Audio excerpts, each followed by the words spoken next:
Mission 2024 के लिए BJP ने बदल दी अपनी रणनीति। अब तुष्टीकरण के मुकाबले तृप्तिकरण की सियासत पर जोर।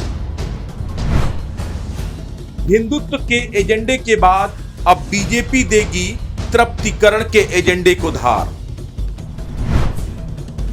एससी, ओबीसी और सवर्णों के बाद अब मुस्लिम लगाएंगे बीजेपी का बेड़ा पार।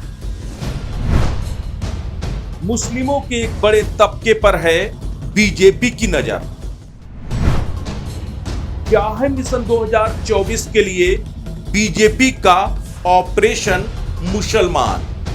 हमें तुष्टीकरण नहीं, तृप्तिकरण पर फोकस करना है।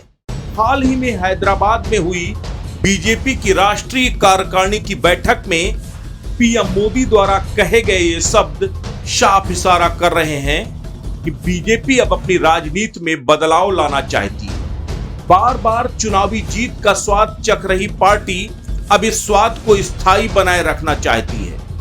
आपको लग रहा होगा स्थायी बनाए रखना चाहती है, आपको लग रहा होगा कि हम क्या पहेलियां बुझा रहे हैं। चलिए अब आसान भाषा में आपको समझाते हैं। दरअसल बीजेपी अब हिंदुत्व के अपने बने बनाए रास्ते को पार कर मुस्लिमों को भी अपने पाले में शामिल करना चाहती है।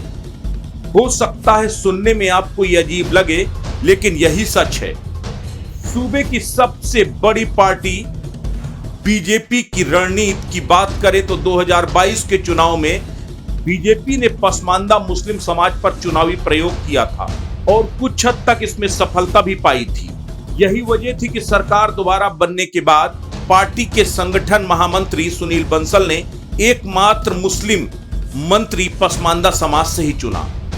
मुस्लिमों में कौन होते हैं पसमानदा?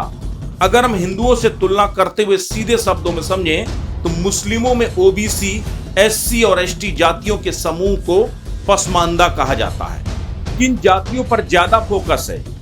बीजेपी को यह बात पता है कि मुस्लिम समाज की उच्च जातियां, मौलवी, ये सब बीजेपी को वोट नहीं देंगे। इसलिए बीजेपी अल्पसंख्यक समाज की उन जातियों पर ज्यादा फोकस कर रही है जिसे सरकारी योजनाओं का लाभ मिला है और वो सरकार की नीतियों से प्रभावित हैं।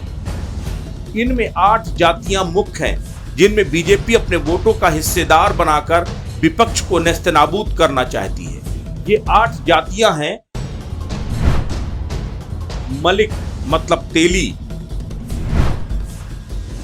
मोमिन अंसार मतलब जुलाहा, कुरैशी मतलब कसाई, मंसूर मतलब भुनिया, इदरीसी मतलब दर्जी, सलमानी मतलब नाई, सैफी मतलब लोहार,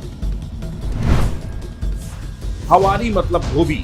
बीजेपी के बारे में कहा जाता है कि यह पार्टी 24 घंटे चुनावी मोड में रहती है और एक चुनाव जीतने के अगले दिन से ही अगले चुनाव की तैयारियां शुरू कर देती है। बीजेपी का प्लान मुस्लिम भी चुनावी रणनीति का अहम हिस्सा है। यही वजह है कि बीजेपी पदाधिकारियों को हर सीट पर हजारों मुस्लिम वोट हासिल करने का टारगेट दिया गया है। अब हिंदू मुस्लिम की सियासत में पूरी तरह डूब चुके अंधभक्तों को पार्टी का फैसला कितना रास आएगा और क्या वाकई मुस्लिम समाज बीजेपी को वोट देगा, ये आने वाला वक्त बताएगा। फिलहाल घोर हिंदूवादी पार्टी का मुस्लिमों की तरफ झुकाव भविष्य की बड़ी ठोस तैयारी की तरफ इशारा कर रहा है। अस्त्र न्यूज के लिए दिल्ली से अनुज शुक्ला की रिपोर्ट।